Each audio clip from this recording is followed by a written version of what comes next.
नमस्कार मंडळी, मी विजया उल्हास गोखले नर्मदा गृहोद्योगमध्ये आपलं स्वागत करते. आज उन्हाळा असल्याकारणे थंड असणारी नाचणीची दशमी आज तुम्हाला दाखवणार आहे. दशमी म्हणजे काय? ज्याचं पीठ दुधामध्ये भिजवतात आणि त्याची भाकरी करतात, त्याला दशमी म्हणतात.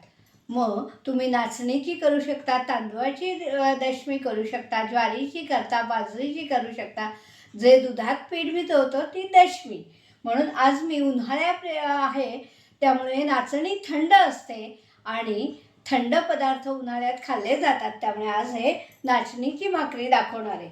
ही 1 वाटी मी या पातेलीत दूध घेतलं आहे आणि याच वाटीने ही 1 वाटी पीठ घेतलं आहे. ते अर्धं पीठ ह्याच्यात पातेलीत घेतलं आणि हे पीठ आपल्याला भाकरीला लावायला ठेवलं आहे. तर आपण पहिले सर्वप्रथम कढई मी तापत टाकली आहे आणि कढईत दूध उकळवून घेऊया. दुधाला उकळी येऊ लागली आहे आणि जेव्हा उकळी येते तेव्हा आपण हे पीठ टाकायचं आहे. त्यात पीठ व्यवस्थित कालवायचं, ढवळून घ्यायचं आणि आता हे पीठ भाकरी थापण्या इतकं झालेलं आहे. आणि असं झालं की आपण एक झाकण टाकायचं त्याच्यावर आणि त्याला वाफ द्यायची. पिठाला चांगली वाफ दिसते. वाफ येऊन मस्त गोळा झाला आहे पिठाचा. आणि आता हे पीठ आपण मळून घ्यायचं आहे.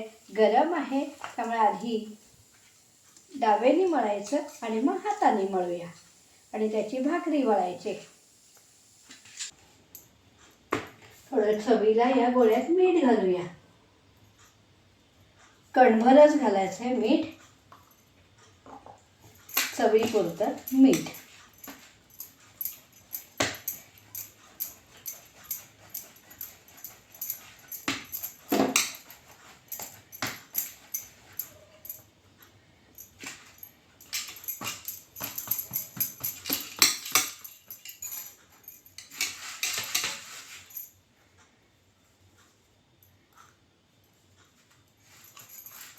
आणि ही अशी भाकरी थापून घ्यायची. ही दशमी अवश्य करून पहा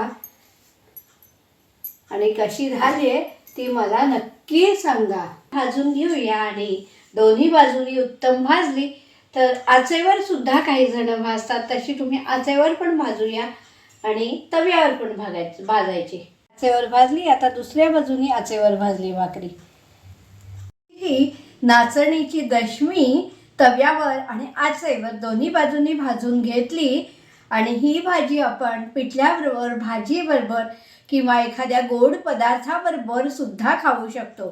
तर ही नाचणीची दशमी तुम्ही करून पहा.